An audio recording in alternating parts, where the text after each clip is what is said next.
Bonjour. J'aimerais partager avec vous une analyse d'un texte biblique que nous connaissons assez peu.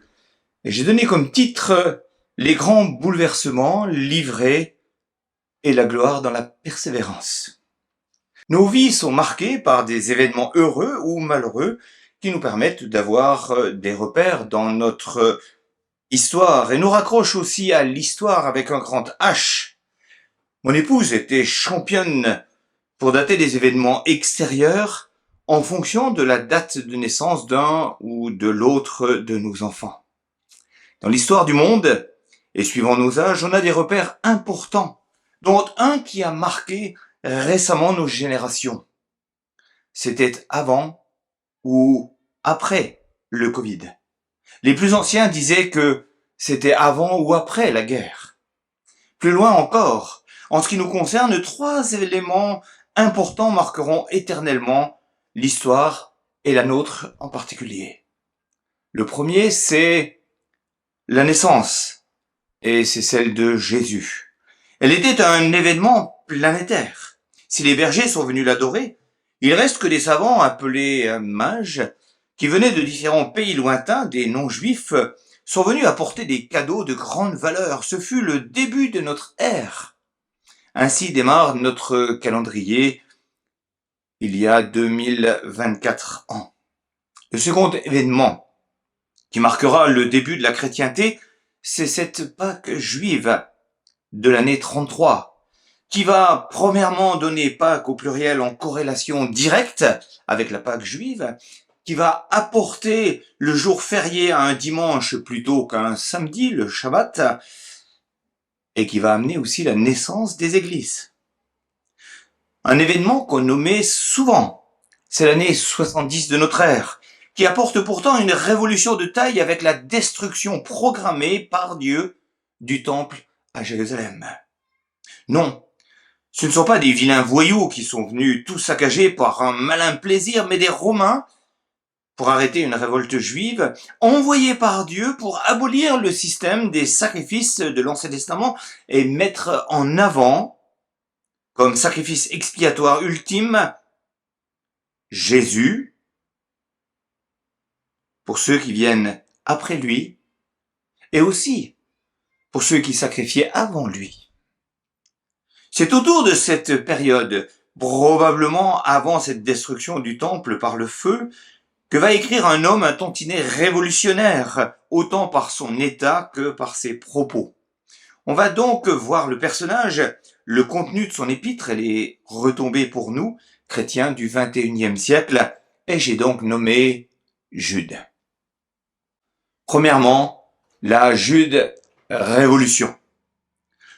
On va lire le texte par séquence, et d'abord les versets 1 et 2 qui disent « De la part de Jude, serviteur de Jésus-Christ et frère de Jacques, à ceux qui ont été appelés, qui sont saints en Dieu le Père et gardés pour Jésus-Christ, que la compassion, la paix et l'amour vous soient multipliés. » Pourquoi une révolution? J'ai pensé au départ que, contrairement aux frères de Joseph, qui le trouvaient de plus en plus insupportable du fait de sa vocation future prophétisée dans un songe, et qui s'en sont débarrassés, on connaît l'histoire, Jude n'a pas de haine envers son demi-frère Jésus. Puis je me suis repris, en apprenant que Jude n'aurait pas compris qui était Jésus, seulement après le passage à la croix. On n'aurait alors qu'un parallèle à dresser entre Joseph et Jésus, puisque Joseph n'a été accepté ou compris par ses frères que quand il leur a offert le salut par le blé conservé en Égypte et la possibilité de s'installer en Gosen ou Goshen pendant la famine en Canaan, d'où l'expression Joseph type de Christ. C'est là aussi qu'après avoir reçu le salut par la croix, Jude a un profond respect de la divinité de son demi-frère. Il assurera, en début de texte, simplement être le frère de Jacques. Et Jacques, lui, se présentera avec humilité comme ceci, de la part de Jacques, serviteur de Dieu et du Seigneur Jésus-Christ, aux 12 tribus dispersées, salut. Lui ne parlera pas de Jude, par contre, mais tous les deux se référeront à Jésus comme en étant le serviteur ou l'esclave volontaire, comme dit Paul. Le salut de Jacques, comme responsable de l'église de Jérusalem, était-il suffisant? Peut-être, mais on a cette info importante dans Jean 7, verset 5. Les frères de notre Seigneur, selon la chair, n'ont pas cru en lui durant son ministère. Mais après la résurrection, Jacques s'est converti, 1 Corinthiens 15, verset 7, et nous avons de bonnes raisons de croire que Jude a été sauvé au même moment. Acte 1, verset 14, nous informe que ses frères, entre guillemets, faisaient partie du groupe de prière qui attendait l'Esprit Saint. 1 Corinthiens 9, verset 5, confirme que les frères de Jésus étaient connus dans l'Église primitive. Voilà donc 3 éléments auxquels il faut prêter attention. Marie, mère de Jésus, a bien eu d'autres enfants après Jésus, comme le confirme Jésus lui-même. Matthieu, qui aurait écrit dans la première période, voire un peu plus tard, dira dans ce passage, au chapitre 13, versets 54 à 58, Jésus, se rendit dans sa patrie et il enseignait dans la synagogue, de sorte que ceux qui l'entendirent étaient étonnés et disaient « D'où lui viennent cette sagesse et ces miracles? N'est-il pas le fils du charpentier? N'est-ce pas Marie qui est sa mère? Jacques, Joseph, Simon et Jude, ne sont-ils pas ses frères? Et ses sœurs ne sont-elles pas toutes parmi nous? D'où lui vient donc tout cela? » Et il représentait un obstacle pour eux. Mais Jésus leur dit, un prophète n'est méprisé que dans sa patrie et dans sa famille. Il ne fit pas beaucoup de miracles à cet endroit à cause de leur incrédulité. Pourquoi donc cette info n'a pas traversé les siècles? Deuxième élément. Jude va écrire à ceux qui sont saints. Il est juste possible d'écrire à des personnes qui sont sur cette terre, vous en conviendrez. Si nous le savons, je le rappelle parce qu'il fait partie des éléments qui vont être discutés dans la suite du texte. On ne parle donc pas de personnes décédées, de qui on a pu dresser un noble tableau de leur vie avec Dieu sur cette terre. Pourquoi donc n'a-t-elle pas traversé les siècles, cette info? Troisièmement, le verset 2 va mentionner que la compassion, la paix et l'amour vous soient multipliés. D'autres traduiront par miséricorde, voire pardon à la place de compassion. On a compassion quand l'autre traverse une situation difficile. Et dans ce domaine, il est souvent parlé de cette expression particulière de Jésus. Mais si Jude en parle en allant jusqu'à parler du pardon, c'est que son épître évoquera des moments ou des faits connus ou à venir qui seront difficiles dans et pour l'Église. Ce texte n'est pas innocent. Jude évoquera au verset 3, « J'ai été contraint de vous envoyer cette lettre afin de vous encourager à combattre pour la foi transmise aux saints une fois pour toutes. » La révolution, c'est la démonstration claire que, premièrement, Marie est une femme comme les autres. Elle a porté Jésus d'une manière spectaculaire par l'opération du Saint-Esprit, c'est convenu, mais qu'elle a eu plusieurs enfants. Deuxièmement, les saints ne sont pas des hommes et des femmes hors de tout soupçon qui sont morts, mais bien des vivants. Troisièmement, le pardon, la compassion prouvent que dans l'Église du Seigneur, il y a aussi des soucis importants, des dissensions et des tensions que nous allons étudier. Mais dites-moi pourquoi, sur ces 3 éléments, il y a des fausses doctrines qui courent encore aujourd'hui et que des personnes apparemment croyant en Dieu n'ont jamais pu éradiquer cela de leur vie et de leurs enseignements? On va continuer la lecture en prenant ce deuxième point de Jude, du verset 3 au verset 19. Vous remarquerez que je ne cite pas le chapitre, puisque ce texte n'a qu'un chapitre. Le texte dit « Bien-aimés, alors que j'avais le vif désir de vous écrire au sujet du salut qui nous est commun, j'ai été contraint de vous envoyer cette lettre afin de vous encourager à combattre pour la foi transmise aux saints une fois pour toutes. Il s'est en effet glissé parmi vous certains hommes dont la condamnation est écrite depuis longtemps. Ces impies transforment la grâce de notre Dieu en débauche et renient Dieu, le seul Maître, et notre Seigneur Jésus-Christ. Je veux vous rappeler, à vous qui le savez, que le Seigneur, après avoir sauvé le peuple en le faisant sortir d'Égypte, a fait ensuite mourir ceux qui s'étaient montrés incrédules. Quant aux anges, qui n'ont pas conservé leur rang mais ont abandonné leur propre demeure, il les a enchaînés éternellement dans les ténèbres pour le jugement du grand jour. De même, Sodome et Gomorrhe et les villes voisines, qui se sont livrées comme eux à l'immoralité sexuelle et à des relations contre nature, sont donnés pour exemple et subissent la peine d'un feu éternel. Malgré cela, ces hommes adoptent une attitude semblable. Entraînés par leur rêverie, ils souillent leur corps, rejettent toute autorité, insultent les autres glorieux. Or, lorsqu'ils discutaient avec le diable et lui disputaient le corps de Moïse, l'archange Michel n'a pas osé porter de jugement insultant contre lui, mais a dit que le Seigneur te punisse. Eux, par contre, parlent d'une manière insultante de ce qu'ils connaissent pas et se détruisent par tout ce qu'ils savent d'instinct comme des bêtes sans raison. Malheur à eux, car ils ont suivi la voie de Caïn, ils se sont jetés pour un salaire dans l'égarement de Balaam, ils se sont perdus en se révoltant comme Corée. Ce sont des écueils dans vos agapes où ils festoient sans scrupule et ne prennent soin que d'eux-mêmes. Ce sont des nuages sans eau emportés par les vents, des arbres d'automne sans fruits, 2 fois morts, déracinés, des vagues furieuses de la mer qui rejettent l'écume de leurs impuretés, des astres errants auxquels l'obscurité des ténèbres est réservée pour l'éternité. C'est aussi pour eux qu'Enoch, le 7e depuis Adam, a prophétisé en ces termes: « Voici ce que le Seigneur est venu avec ses saintes troupes pour exercer un jugement contre tous et pour faire rendre compte à tous les impies qui sont parmi eux de tous les actes d'impiété qu'ils ont commis et de toutes les paroles dures qu'en pécheurs impies ils ont proférées contre lui. » Toujours mécontents, ces hommes se plaignent sans cesse de leur sort et marchent suivant leurs désirs. Ils tiennent de grands discours et flattent les gens par intérêt.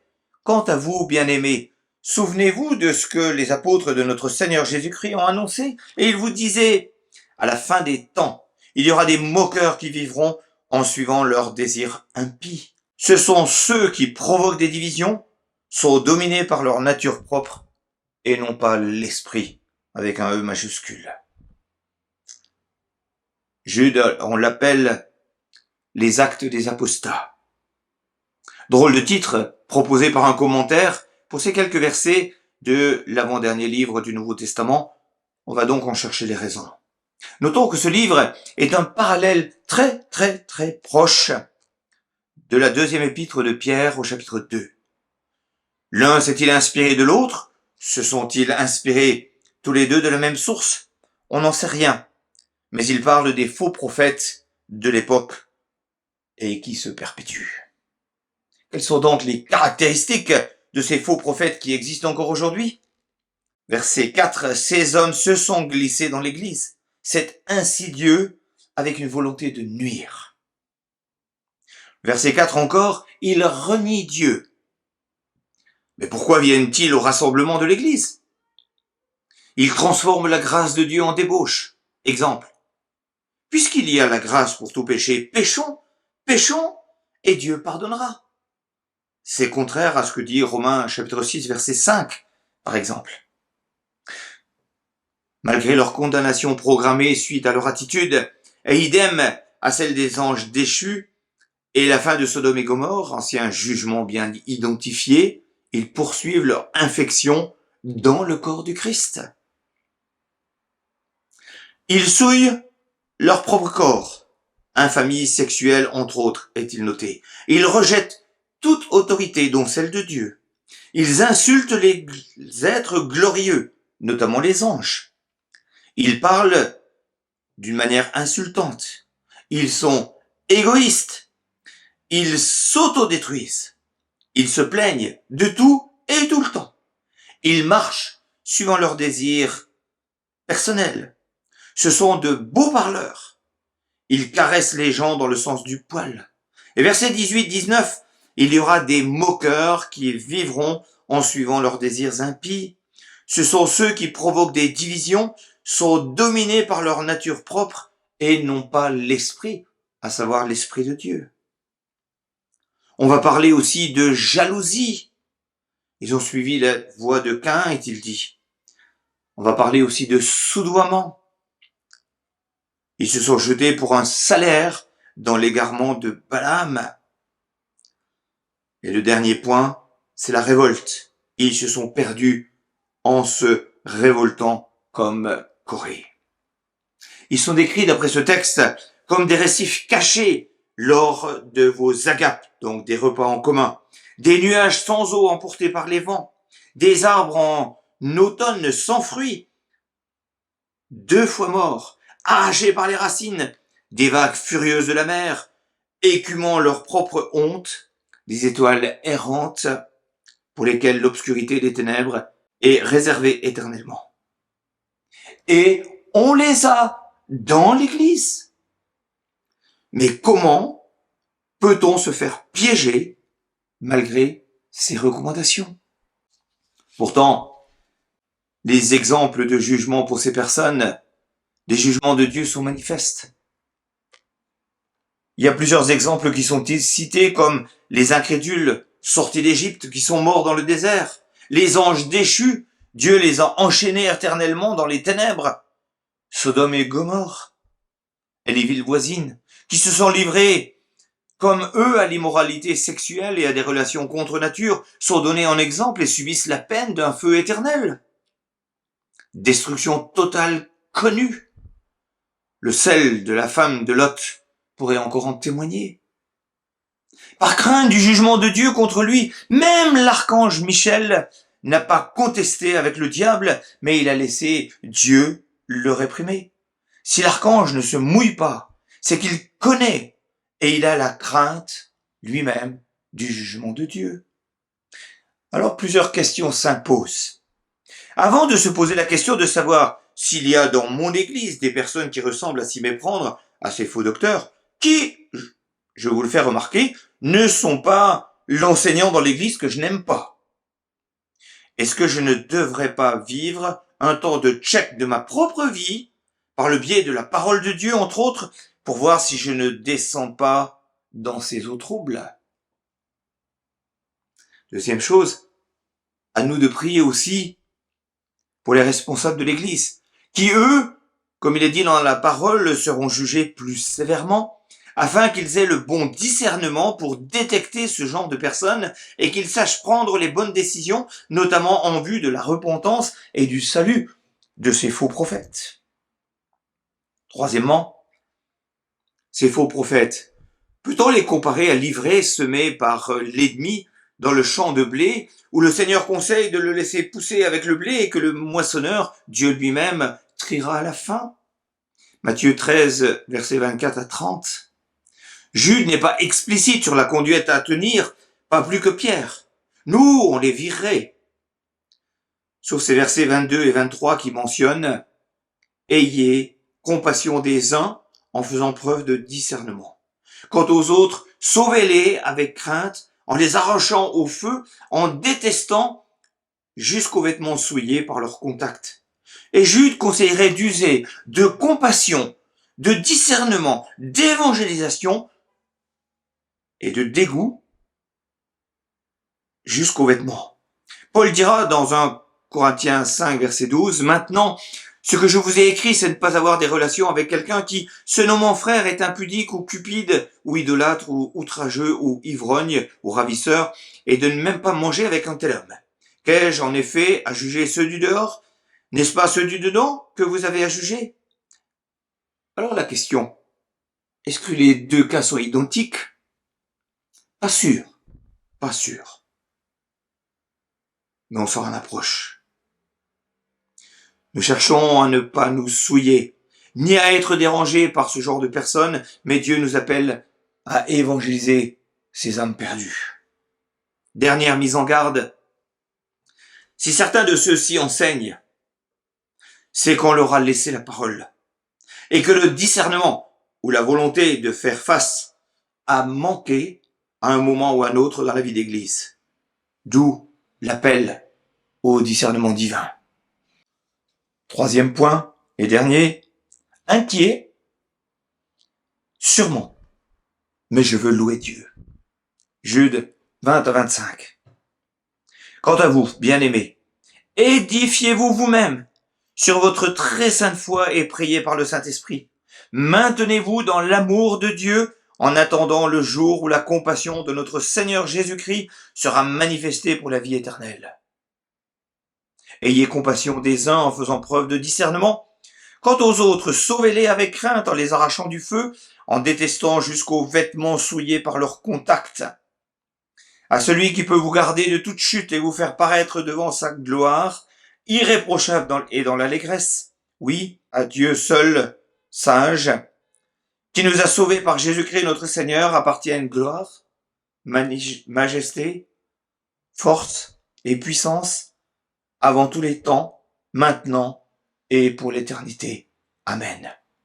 C'est un collègue qui écrit « L'épître de Jude nous renseigne sur l'attitude que tout chrétien doit prendre de nos jours vis-à-vis du mal et sur la manière dont il peut glorifier Dieu dans de tristes circonstances. » Ma feuille de route personnelle. 7 points que je vais énoncer assez rapidement. Édifiez-vous vous-même. 1 Corinthiens 14 en particulier nous rappelle, en parlant des dons, qu'il faut que tout doit s'exercer pour l'édification commune. Notre tendance est de nous reposer sur les enseignants et on est accro de bons enseignements en allant fouiller sur la toile pour avoir une belle présentation en fait qui peut masquer une bonne doctrine. Mais là, c'est le culte personnel dont on parle. C'est aussi le fait de se remettre en question. C'est aussi le fait de prendre du temps après la prédication pour vérifier ce qu'on a entendu à la Béréenne. Est-ce que la Bible dit vraiment cela? J'ai lu une note qui dit « Nous nous édifions sur notre sainte foi en étudiant la Bible et en y obéissant.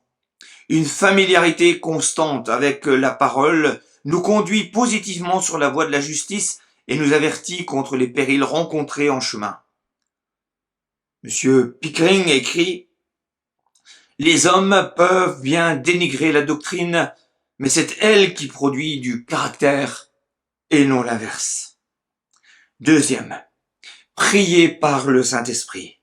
Matthieu 6 nous donne plein de conseils sur la prière en pratique. Et un collègue écrit au sujet de cette injonction de prier par le Saint-Esprit, il dit, c'est-à-dire prier en étant conduit par l'Esprit selon la volonté de Dieu, telle que la Bible la révèle, ou telle que l'Esprit la révèle personnellement aux croyants, d'une manière subjective. Cette prière contraste avec celle qui est récitée mécaniquement ou qui est répétée sans qu'il y ait un véritable engagement spirituel.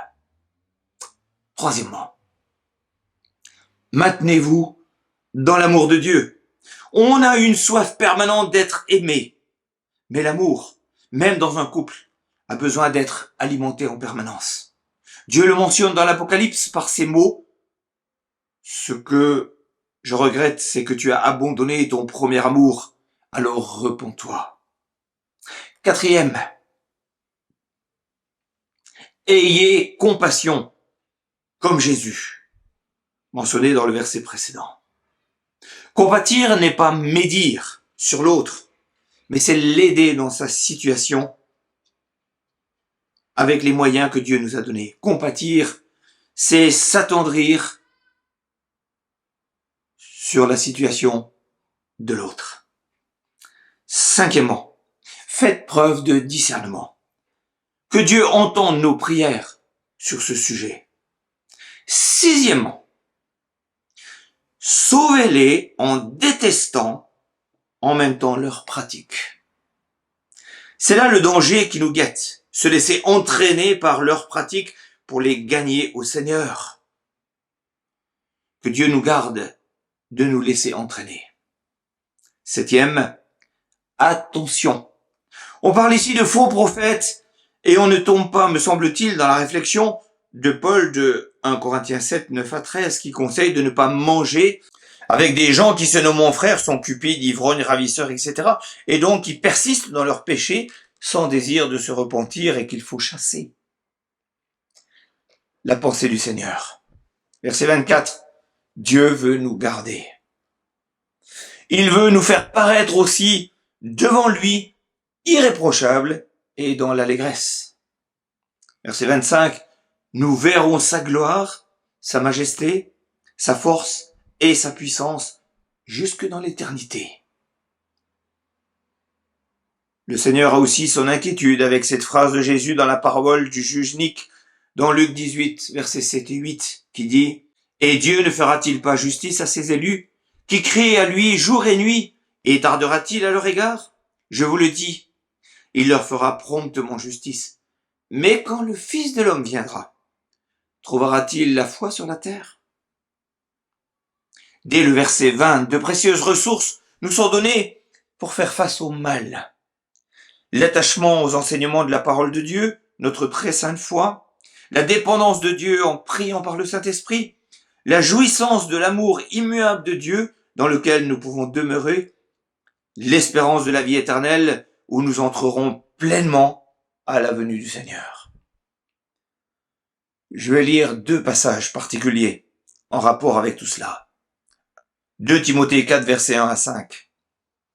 Je t'en conjure, devant Dieu et devant Jésus-Christ, qui doit juger les vivants et les morts, et au nom de son apparition et de son royaume, prêche la parole, insiste en toute occasion, favorable ou non, reprend, censure, exhorte, avec toute douceur et en instruisant. Car il viendra un temps où les hommes ne supporteront pas la saine doctrine, mais en ayant la démangeaison d'entendre des choses agréables, ils se donneront une foule de docteurs, selon leurs propres désirs, détourneront l'oreille de la vérité, se tourneront vers les fables. Mais toi, sois sobre en toutes choses, supporte les souffrances, fais l'œuvre d'un évangéliste, remplis bien ton ministère. 1 Jean 2, 18, 19. Petits enfants, c'est la dernière heure. Vous avez appris que l'Antéchrist vient. Or, déjà maintenant, il y a plusieurs antichrists.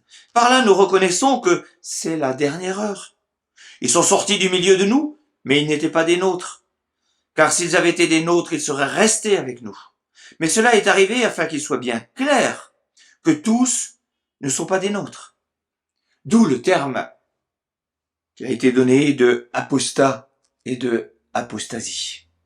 Alors en conclusion, je dirais qu'il y a toujours eu des faux prophètes, depuis la Genèse, en passant par les premières églises jusqu'à nos jours. Le problème soulevé ici, c'est qu'ils sont dans nos murs, hommes ou femmes, et que nous ne sommes pas toujours prêts à les reconnaître à cause de leur prestance, leur amitié, leur comportement. Nous sommes dans les derniers temps et l'ennemi affine sa manière de travailler pour prendre au piège le maximum de personnes et détruire les églises. Que Dieu nous donne de reconnaître le blé livré afin d'amener ces faux prophètes à la repentance et au salut en Christ sans nous laisser abuser par eux. Amen.